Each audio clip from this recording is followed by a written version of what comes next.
हरे कृष्णा। ओम नमो भगवते वासुदेवाय।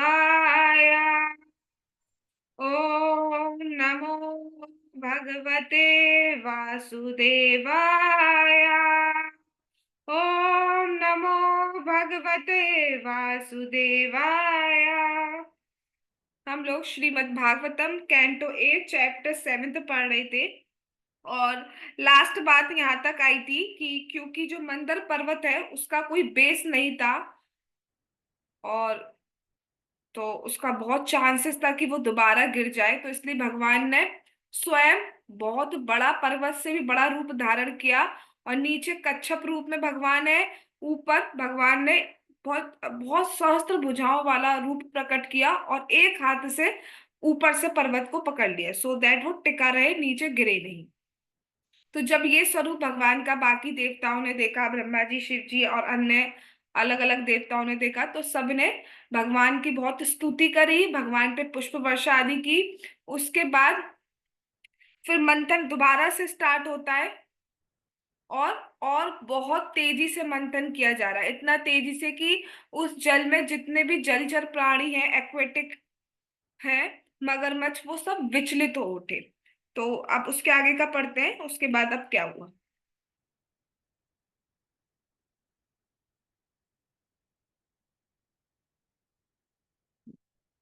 अहेन्द्र साहस्त्र कठोर दृक्मुख श्वासाग्निधूमाहत वर्चसो सुरा पौलोम काले अबले लवलादयो दवाग्निदग्धा सरला एवा भवन।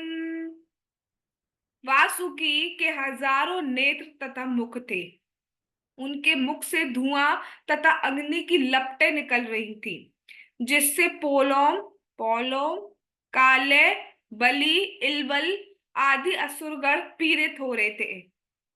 इस तरह सारे असुर, जो जंगल की आग से जले हुए सरल वृक्ष की भांति प्रतीत हो रहे थे, धीरे धीरे शक्तिहीन हो गए। तो अब बात क्या बताई जा रही है कि जो वासुकी जी हैं, उनके हजारों नेत्र हैं, हजारों मुख हैं। और जब मंथन किया जा रहा है तो उससे क्या हो रहा है, उनके मुख से धुआं निकल रहा है, और आंखों से अग्नि की लपटें निकल रही हैं। और ये धुआं और ये अग्नि इतना तेज है कि देवता तो पास में खड़े हैं मुख के, सॉरी, असुर तो पास में खड़े हैं मुख के, देवता तो बहुत दूर है, पूंछ की तरफ खड़े हैं, लेकिन वो धुआं और वो अग्नि की लपटें उन तक को जला रही थी। ये तो बिल्कुल ही पास में खड़े हैं, इनका क्या हाल होगा।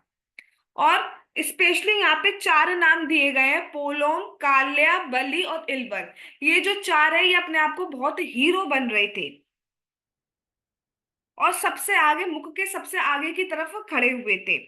और बट बात क्या है कि ये झूठी इज्जत दिखा रहे थे कि हम बहुत शक्तिशाली हैं। अगर ये भगवान से कहते भी ना कि हमें थोड़ा सा जलन हो रहा है, हमें पीड़ित हो रहे हैं, तो भगवान शिफ्ट भी कर देते इधर।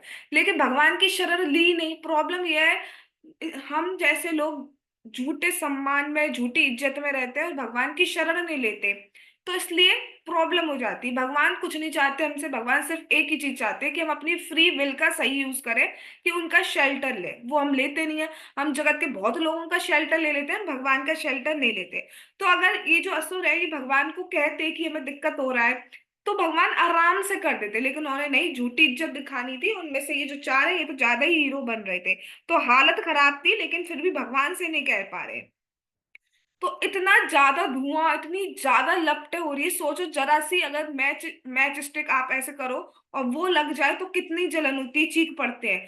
वो तो पूरा तो धुआं ही धुआं आ रहा है, और अ, अग्नि की लपटें आ रही हैं, और उनके मुख से विष भी निकलना स्टार्ट हो रहा है। और आग और धुआं का इफेक्ट ये हुआ कि जितने असुर थे वो काले पड़ रहे थे, इतना धुआं था, इतनी लपटें थी कि जल रहे थे और काले पड़ रहे थे। अब उसके बाद क्या हुआ। देवांच तच्छ्वास शिखा हता प्रभान धूम्रांबर स्रग्वर कंचुक आननान संभय वर्षन भगवत वशागना बभू समुद्र ऊर्मि उपगुण वायवा। चूंकि वसु की दहकती सांस से देवता भी प्रभावित हुए थे, अतः उनके शरीर की कांति घट गई। उनके वस्त्र, मालाएं, आयु तथा उनके मुखमंडल धुएं से काले पड़ गए। किंतु भगवत कृपा से समुद्र के ऊपर बादल प्रकट हो गए और वह मूसलाधार वर्षा करने लगे। समुद्री लहरों से जल के कण लेकर मंद समीर बहने लगे, जिससे देवताओं को राहत मिल सके। तो वासुकी की सांस से जो देवता है, मतलब असुरों का तो कहना ही क्या, वो तो बिल्कुल पास में करे, पूरे जल गए हैं, काले हो गए। लेकिन वो तो पास की बात है, वो दूर जो है उनकी बात बताई जा रही है। उनके कॉन्टेक्स्ट में आप पास वालों का सोच लेना उनका क्या हाल हुआ है। जो बहुत दूर खड़े हैं उनकी, वो जो भी पहने हैं, जैकेट, कपड़ा, स्वेटर जो भी पहने हैं, वो सब जल गए। वो जो मालाएं पहने हैं वो सब जल गए। वो जो आयुध, अस्त्र शस्त्र है वो सब जल गए। उनके मुखमंडल काले पड़ गए। ये दूर का वर्णन है, जो पास में है उनकी स्थिति आप सोच सकते हैं कि क्या हुई होगी। और लेकिन फिर भगवान हेल्प कर रहे हैं। अब क्या कर रहे हैं? अब जल गए, सबको जलन तपन हो रही है, तो भगवान ने क्या करा? समुद्र के ऊपर बादल प्रकट कर दिए। भगवान की इच्छा से सब कुछ होता है। तो बादल प्रकट हो गए और बादल वर्षा करने लगे। और वर्षा देवताओं पे ही हो रही है, क्योंकि शेल्टर लिया हुआ है भगवान। भगवान कोई भेद नहीं करते हैं, भगवान सबके प्रति समय, बस भगवान का शेल्टर लेना होता है। और इसमें कोई पार्शियलिटी नहीं है। सपोज मैं एक कई बार ये एग्जांपल देती हूँ, जो मैंने आचार्य, मतलब गुरु से और सीनियर डिवोटीज और महाराज जी से भी सुना है। इसमें कैसी पार्शियलिटी है कि अगर कोई, जैसे एक माता पिता है और उनके दो तीन बच्चे हैं। अब सब बच्चों के प्रति समान प्रेम होता है, लेकिन स्टिल जो बच्चा हर चीज माँ से पूछ रहा है, पिता से पूछ रहा है, एक एक चीज का ध्यान रख रहा है, उनके उनके साथ खा रहा है, मतलब सारा चीज उनका ध्यान रख रहा है, तो कितना भी कर लो थोड़ा स्पेशल अफेक्शन हो ही जाता है, ऑल दो सबसे समान रूप से प्रेम है। ऐसे भगवान का असुर हो, देवता हो, सबसे समान प्रेम होता है। लेकिन जब जो ज्यादा ही एक्सचेंज कर रहा है, जो अपना पूरा जीवन भगवान को दे दे रहा है, जो भगवान पे आश्रित है, तो भगवान क्यों नहीं करेंगे? भगवान विशेष रूप से उनको प्रेम करते हैं, अपने भक्तों को, इसलिए। तो मूसलाधार छोटी छोटी बूंदें होने लगी, लाइक डिजलिंग टाइप की बूंदें होने लगी। और और फिर बहुत ठंडी ठंडी हवा भी बहने लगी, जिससे ये जो जल रहे हैं उसमें राहत मिल सके।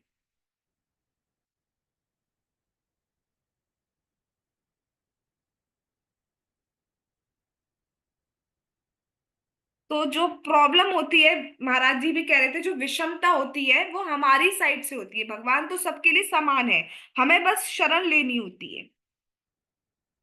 लेकिन एक बहुत सुंदर बात है कि हम शरण ले कब पाते हैं? जब हम पुण्य आत्मा होते हैं, कुछ ना कुछ पुण्य की होंगे, सुकृतियां कलेक्ट की होंगी, तब जाके हम भगवान की शरण ले पाते हैं, नहीं तो हम भगवान की शरण नहीं ले पाते।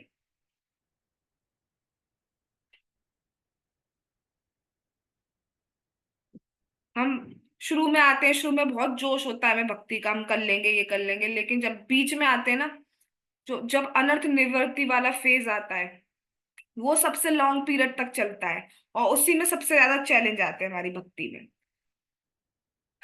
तो मैं अपनी, मेरे कोई वर्ड्स नहीं है इसमें, मैं सिर्फ प्रभु जी की बात रिपीट कर रही हूँ। प्रभु जी कहते हैं कि वो सोचते थे, क्योंकि इतने सारे डिवोटीज हैं उनके अंडर में, तो ये तो पूरे जीवन में भक्ति करेगा, या ये पूरे जीवन भक्ति करेगी, वो भक्त तो बिल्कुल छोड़ देते हैं।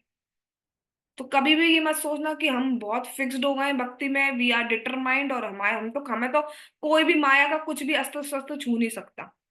जैसी ही सोच लिया वैसी माया में हम। और इससे ईयर्स भी मैटर नहीं करते, कि 1 साल हुआ है, 2 साल हुआ है, 10 साल हो गया है, 15 साल हो गया है, ये भी मैटर नहीं करता इसमें। बस एक चीज मैटर करती है, वो है एसोसिएशन। कि हम एसोसिएशन में आके नाम जाप करें, एसोसिएशन में आके भगवान की कथा सुने। सिर्फ ये है जो हमें बचाता है, और कुछ नहीं बचा सकता है। जितने भी छूटे हैं वो इसलिए छूटे हैं कि उन्होंने सुनना बंद कर दिया भगवान की कथा। और सुनना बंद कर देते हैं, प्रभु जी बताते हैं कि एक डिवोटी थे जो बहुत मतलब बहुत ही जल्दी कैच करते थे पूरी फिलॉसफी। सुनना बंद कर दिए बीच में। फिर एक साल बाद करीब प्रभु जी की क्लास में आते हैं और कहते हैं कि मुझे कुछ समझ नहीं आ रहा। जबकि वो सिंपल बात बता रहे थे, उस क्लास में एक छोटी बच्ची भी प्रेजेंट थी, वो भी समझ रही थी उस फिलॉसफी को या जो लेक्चर था। वो नहीं समझ पा रहे थे, क्यों? क्योंकि गैप कर लिए। तो ये नहीं सोचना है हमें, हमारी प्रॉब्लम प्रॉब्लम सिर्फ हमारी साइड से है। हम इतने अपराध ही करते रहते हैं, इतने ज्यादा ही अपराध करते रहते हैं कि उसी में डूबते चले जाते हैं। हम भक्ति को भी मटेरियलिस्टिक बना देते हैं। भक्ति मटेरियलिस्टिक नहीं होती है, लेकिन उसी थॉट से हम सब चीजें चलाते हैं अपनी भक्ति को भी। तो जो भगवान की शरण लेता है वो आनंद पाता है, जो नहीं लेता है वो सिर्फ और सिर्फ कलेश पाता है। ठीक है, अब उसके बाद क्या हुआ? मध्यमान तथा सिंधो देवासुरा वरुत्थपे, यदा सुदाना जायेता निर्मंथा अजिता स्वयं। लेकिन अभी इतनी तेज तेज मथा जा रहा है, इतना तेज मथा जा रहा है कि वासुकी के मुंह से तो मतलब जहर की उल्टियां होना स्टार्ट होने वाली हैं। और अग्नि निकल रही है, धुआं निकल रहा है, यहाँ पे जो पानी में मगरमच्छ है उनकी तो मतलब मरने के कगार पर है। सब कुछ हो रखा है, बट अमृत उसका एक ड्रॉप नहीं आ रहा है अभी तक। तो अब क्या हुआ? फिर भगवान हेल्प करेंगे। जब श्रेष्ठतम देवताओं तथा असुरों के द्वारा इतना उद्यम करने पर भी क्षीर सागर से अमृत नहीं निकला, तो स्वयं भगवान अजित ने समुद्र को मंथना प्रारंभ किया। पहले जब पढ़ा था तब भगवान ने सिर्फ पूंछ पकड़ी थी और उसके बाद उनको सेटल करके क्या दिया था, चलिए मंथन करिए। भगवान स्वयं नहीं मथ रहे थे। लेकिन अब जब मंथन करने पर भी कुछ नहीं निकल रहा है, तो अब भगवान स्वयं मतना स्टार्ट कर रहे हैं। समझ रहे हैं? हर हर स्टेप पर भगवान ही हेल्प कर रहे हैं, नहीं तो कुछ संभव ही नहीं है।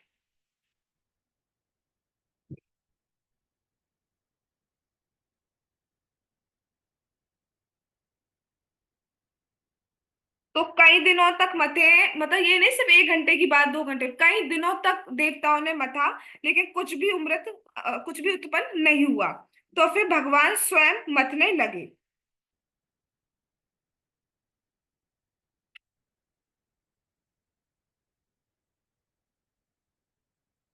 तो अब बात होगी, अगर भगवान मथ रहे हैं तो मथते हुए भगवान कैसे लग रहे हैं? तो अब सुखदेव गोस्वामी भगवान के स्वरूप का वर्णन कर रहे हैं कि भगवान मथते हुए भी कैसे लग रहे हैं।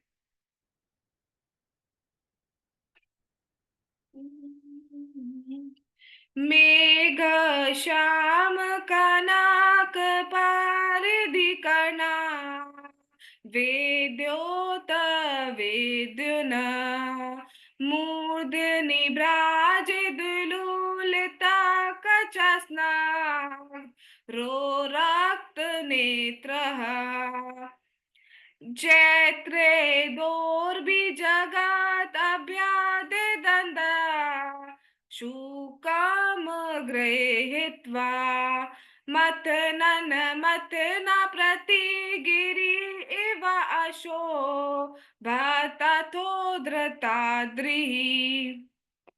अब भगवान के सुंदर स्वरूप का वर्णन किया जा रहा है कि भगवान कितने सुंदर लग रहे हैं। राधे। तो भगवान श्याम बादल की भांति प्रकट हो रहे थे। वे पीले वस्त्र पहने थे। उनके कान के कुंडल बिजली की तरह चमक रहे थे, हिल रहे हैं क्योंकि मंथन कर रहे हैं ना, तो भगवान के कुंडल भी हिल रहे हैं। और उनके बाल कंधों पर बिखरे हुए थे। वे फूलों की माला पहने थे, उनकी आंखें गुलाबी थी। विश्व भर में अभय देने वाली अपनी बलिष्ठ यशस्वी भुजाओं से उन्होंने वासुकी को पकड़ लिया और वह मंदर पर्वत को मथानी बनाकर समुद्र का मंथन करने लगे। जब वे इस प्रकार व्यस्त थे तो इंद्रनील नामक सुंदर पर्वत की भांति प्रतीत हो रहे थे। तो यहाँ क्या बताया जा रहा है कि जो मंथन पर्वत है वो कौन किसका बना हुआ है? कौन बताएगा किसका पर्वत है वो? सोने का। Yes, good. सोने का पर्वत है। तो सोना कैसे दिखता है? गोल्डन येलोइश टाइप में। और भगवान है एकदम नीले। तो वो तो लग रहा है स्वर्ण, और भगवान लग रहे हैं नीलमणि, एकदम नीले। तो एकदम कॉम्बिनेशन है ना, तो एकदम कॉन्ट्रा, क्या बोलते हैं, कॉन्ट्रैक्टिव बोलते हैं, कॉन्ट्रडिक्शन, अपोजिट सा जो होता है ना, तो उसको भी अच्छा कहा जाता है। तो बहुत सुंदर लग रहे हैं भगवान और मथ रहे हैं। कॉन्ट्रास्ट। हाँ, contrast, yes, thank you, contrast. हाँ। और उसके बाद भगवान की भुजाओं की बात की जा रही है कि विश्व भर में अभय देने वाली अपनी बलिष्ठ यशस्वी भुजाएं। भगवान की भुजाएं हैं, वो कैसी हैं? अभय देने वाली हैं। मतलब पहली बात, वो कभी भी किसी से पराजित नहीं होती हैं। भगवान कभी किसी से पराजित नहीं है, ऐसा कोई भी नहीं है जिससे भगवान लड़े हों और उससे पराजित हुए। तो भगवान की भुजाएं कैसी हैं? बलिष्ठ हैं और अभय देने वाली है, कभी भी किसी को परास्त नहीं, मतलब कभी परास्त नहीं हुई है, भगवान की हर युद्ध में जीतती है। दूसरी बात, अभय देने वाली है, अपने भक्तों को अभय प्रदान करती है। जो भी हमें डर होते हैं, अगर हम भगवान का शेल्टर लेते हैं, वो सारा डर हमें चला जाता है। हम सोचते हैं हम जब कर रहे हैं, हमने शेल्टर ले लिया, हाँ ये शेल्टर है, बट एक विश्वास भी एक चीज होती है। हम क्या रखते हैं, हम दोनों नाव पर पैर रखते हैं। एक नाव पर है मटेरियलिस्टिक नाव, वो भी हमें चाहिए, और एक पैर है हमारा स्पिरिचुअल पे, अगर है तो हमें वो भी चाहिए। बट अभी हमें ऐसे करना है, ऐसे करना है कि हमारे दोनों पैर एक ही नाव पर हो, यानी कि स्पिरिचुअल नाव पर। तो अभय प्रदान करने वाली है।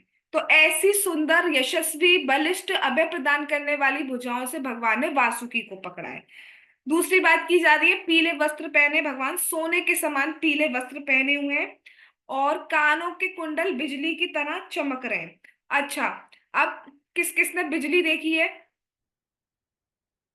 ठीक है, तो कितनी देर के लिए देखी है बिजली?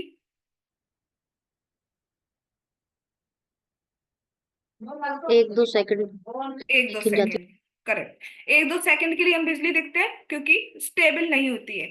यहाँ पर भगवान कॉन्टिन्यूअसली बिजली की तरह चमक रहे हैं। बिजली तो एक सेकंड की होती है, चली जाती है, लेकिन भगवान कॉन्टिन्यूअसली चमक रहे हैं। तो बहुत ही सुंदर बात हमने सीखी है कि भगवान स्थिर विद्युत की तरह चमक रहे हैं। मतलब वो जो बिजली सपोज बनी की बनी रहे, तो वो जो चमक होगी, वो जो प्रकाश होगा, वो भगवान के कानों के कुंडल से आ रहा है। और सर पर जो बाल है भगवान के, वो कैसे काले घुंघराले बाल है। भगवान को कोई कलर की जरूरत नहीं पड़ती। भगवान को कोई ऐसे नहीं सॉक्स से बांधने पड़ रहे हो, सुबह खोलने पड़ रहे हो, कल करने पड़ रहे हो भगवान को। भगवान के बाल ऑटोमेटिकली घुंघराले हैं, काले हैं, चिकने हैं, सुंदर बाल है भगवान के। ऐसे नहीं सीधे सुअर की तरह सीधे, मतलब ऐसे सीधे सीधे खड़े हो, ऐसे बाल नहीं है भगवान के।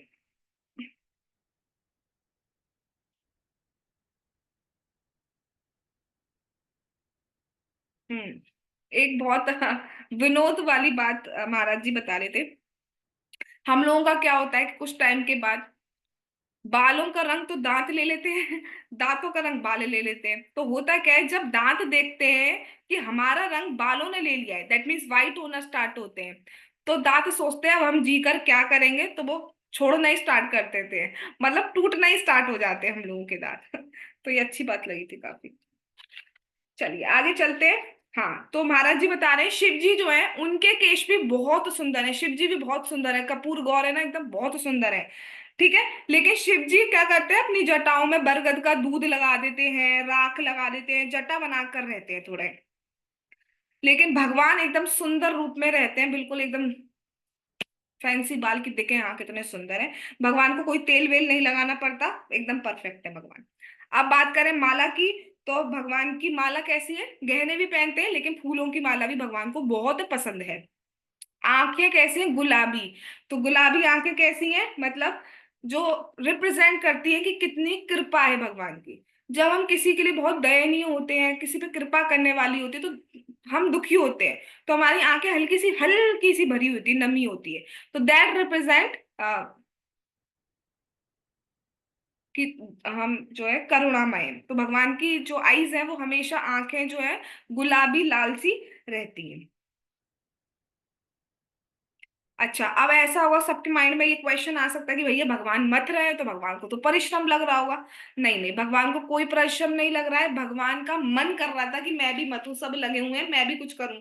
तो इसलिए भगवान ने कहा मैं भी मत लेता हूँ। नहीं तो भगवान को नीड नहीं थी, उन्हें कोई परिश्रम नहीं करना पड़ता, वो सब कुछ खेल में करते हैं, इसलिए लीला कहा जाता है।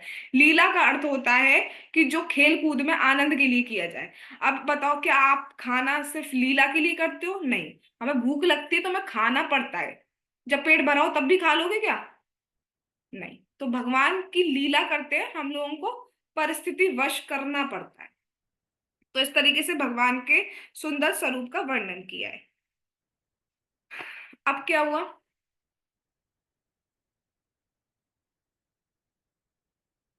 निर्मत्यमानात् उदते अद्भुत विषम महाउल्बणं हाल हलारमग्रता सम्भ्रातमीनोन्मकराहि कच्छपात् तिमेद विग्राह तिमिल्लाङ्कुलात्। अब क्या हुआ? मछलियां, हांगर, कछुए, सर्प अत्यंत विचलित और क्षुब्ध थे। सारा समुद्र उत्तेजित हो रहा था। वेल, समुद्री हाथी, घड़ियाल, तिमिंगल, मछली जैसे बड़े बड़े जल सतह पर आ गए। जब इस प्रकार से समुद्र मंथन हो रहा था तो इससे सर्वप्रथम हालाहल, कुछ लोग हलाहल कहते हैं, कुछ लोग हाल हल कहते हैं, तो अलग अलग थोड़ा नाम भेद है। हलाहल नामक घातक विष उत्पन्न हुआ। तो अभी तक कुछ नहीं हुआ था, बट जैसे ही भगवान ने छुआ तो क्या हुआ? सबसे पहले पहली ऑलरेडी जितने भी जलचर एक्वेटिक एनिमल्स थे वो क्षुब्ध थे, परेशान हो रहे थे कि भैया ये क्या हो रहा है। और जब भगवान ने मतना स्टार्ट किया तो उसकी स्पीड हजार करोड़ों गुना बढ़ गई। और क्या हुआ? जहर उत्पन्न हुआ। कौन सा जहर? हलाहल। हलाहल की स्पेशलिटी ये है कि जो उसे स्मेल भी कर लेता है, बच नहीं सकता, बच ही नहीं सकता कोई इससे। इतना भयंकर जहर है, इसका कोई तोड़ नहीं है। इसको रोकने के लिए कोई दवाई, कोई औषधि, कुछ भी नहीं है। आयुर्वेद में भी नहीं है, कहीं पर भी नहीं है। इसको रोका ही नहीं जा सकता। जिसके मुख में एक ड्रॉप भी चली गई तो वो जाना ही है शरीर छोड़कर। तत्काल, इमीडिएटली मारने वाला होता है। तो जैसे ही ये निकला, और इतनी स्पीड से निकला है कि ऐसा नहीं बस सीधा मैं निकल रहा हूं तो ऐसे ऐसे डायरेक्शन में निकल रहा है, नहीं। ऐसे निकला है कि हर डायरेक्शन में जा रहा है और बहुत स्पीड से आगे बढ़ रहा है। हलाहल बहुत तेज स्पीड थी और हर डायरेक्शन में जा रहा था। तो 14 रत्नों में से ये पहला रत्न है बेसिकली। हम्म। तो जैसे ही निकला उसके कारण जितने भी जीव हैं वो मरने लगे। और वो ही नहीं, इवन जैसे देखा देवताओं ने और जैसे देखा असुरों ने, वो तो भागने लगे। भाड़ में गया अमृत, पहले तो अपने को बचा लो। इन्होंने तो कहा था, भगवान ने किया ना, अमर हो जाओगे, अमृत पियोगे अमर हो जाओगे। यहाँ तो पहले ही नहीं बच पा रहे, विष ही निकाल दिया है, कुछ नहीं तो भागने लगे। लेकिन वासुकी जो थे वो वहीं पड़े थे, भाई मेरा क्या है, मैं तो जहर का हूं ही, तो लग जाए, मुझे कोई नहीं है, मेरे को तो और अच्छा होगा।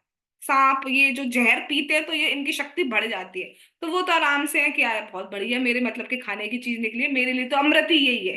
तो ये मेरा अमृत निकल आया फर्स्ट। तो वो तो बहुत प्रसन्न है। और भगवान जो है, मतलब कच्छप देव रूप में भगवान नीचे है, तो उधर भी विष आ रहा है, लेकिन वो तो अनअफेक्टेड है। भगवान को तो जहर आ जाए, पैर आ जाए, कुछ भी आ जाए, भगवान तो अफेक्टेड नहीं होते हैं। तो भगवान भी आराम से प्रसन्न है, पीठ पर खुजली मच रही है, उनमें उसे शांति थी। लेकिन बाकी सब भाग गए। तो जब भाग गए तो फिर क्या हुआ? हम्म। तदुग्रवेगं दिशि दिश्ययुर्पर्यदो विसर्पदुत्सर्प दशय्यमप्रति भीता प्रजा ध्रुवरंगसेश्वरा आरक्षमाणा शरणं सदाशिवम्। इसका तात्पर्य भी पढ़ते हैं, फिर समझेंगे।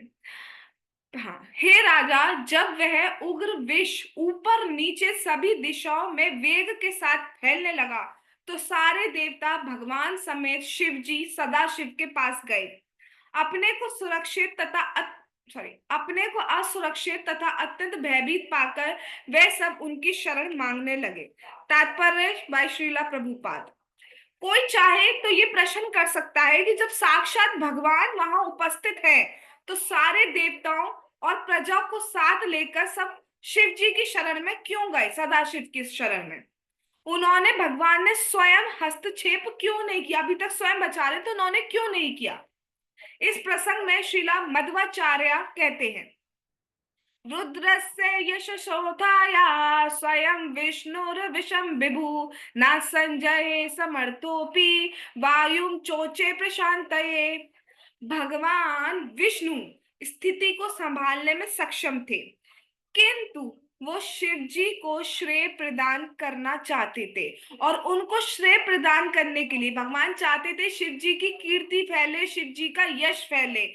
उन्होंने कोई कार्रवाई नहीं की क्योंकि शिव जी का इन्वॉल्वमेंट नहीं हुआ है। वो शिव जी की भी कीर्ति फैलाना चाहते हैं भगवान, क्योंकि वो बहुत महान है शिव जी। शिव जी ने बाद में सारा विष पी लिया और उसे अपने गले में रख लिया। तो अब इसको समझते हैं कि जब अजित भगवान वहां पर उपस्थित है तो शरण क्यों नहीं ली। भैया अभी तक सारी चीजें सॉल्व करते आ रहे हैं तो उसका यही बताया है कि वास्तव में भगवान शिव जी को यश देना चाहते थे। इसलिए सारे देवता और दानव कहाँ गए हैं, कैलाश पर शिव जी के पास गए हैं।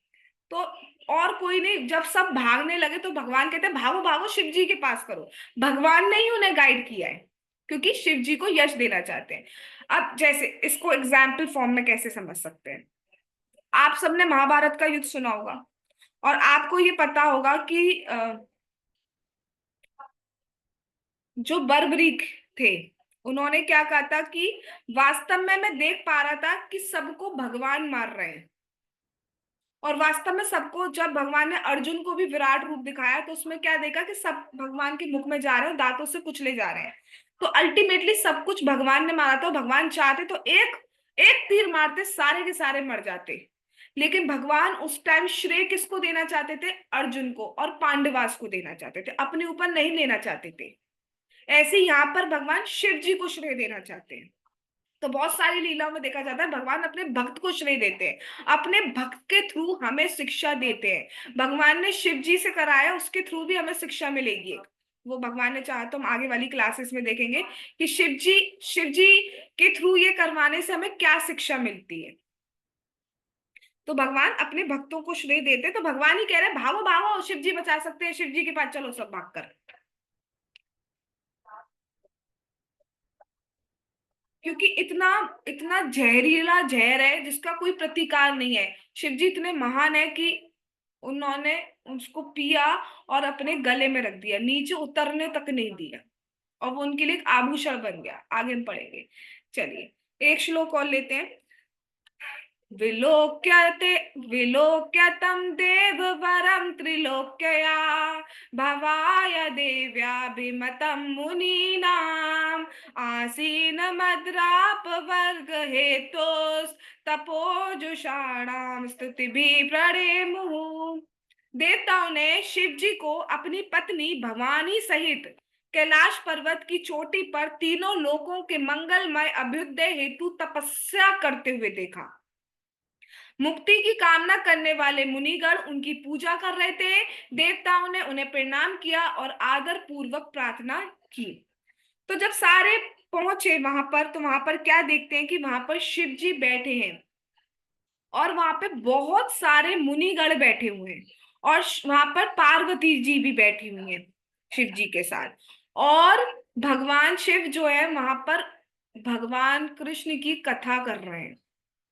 और सारे जिनको भी मुक्ति चाहिए सारे के सारे मुनिगण भगवान से, मतलब शिव जी से भगवान के विषय में सुन रहे हैं। शिव जी यही करते, शिव जी इतने महान है, पूरे जगत के ईश्वर है, फिर भी उन्होंने घर तक नहीं रखा हुआ है। सबको सब कुछ देने में समर्थ है शिव जी, लेकिन अपने लिए स्वयं घर भी नहीं रखा है। घर की बात छोड़िए, मन होता है तो कपड़ा जो कहते हैं बागंबर पहन लेते हैं, कभी कभी वो भी नहीं पहनते, उन्हें बस अपनी भक्ति में मन है। जब कोई उनसे कुछ मांगने आता है तो वो दे देते हैं कि भैया मुझे डिस्टर्ब मत करो मेरी भक्ति में, मेरे नाम जाप में, मुझे हरि कथा में। तो बड़े बड़े ऋषि नारद जी सनकादिक बैठे हैं और भगवान से कथा सुन रहे हैं। ऐसा नहीं है कि शिव जी किसी दिन कथा करते हैं फिर थोड़ा समर ब्रेक ले लें, चलो विंटर ब्रेक ले लें, नहीं। कथा चलती ही रहती है, चलती रहती है। और पार्वती जी बैठी है, वो भी सुनती रहती है, भवानी। लेकिन शिव जी जैसे रहते हैं उससे हमें भजन का आदर्श दिखाते हैं कि सब कुछ समर्थ होने के बाद भी उन्होंने घर तक नहीं बसाया हुआ है, झोपड़ी भी नहीं रखी हुई है। जबकि उनके दास जो है रावण आदि, उसने तो सोने का महल खड़ा कर दिया, सोने की लंका कर दी, बस शिव जी कैसे रह रहे हैं? सदा राम नाम का जप करते रहते हैं,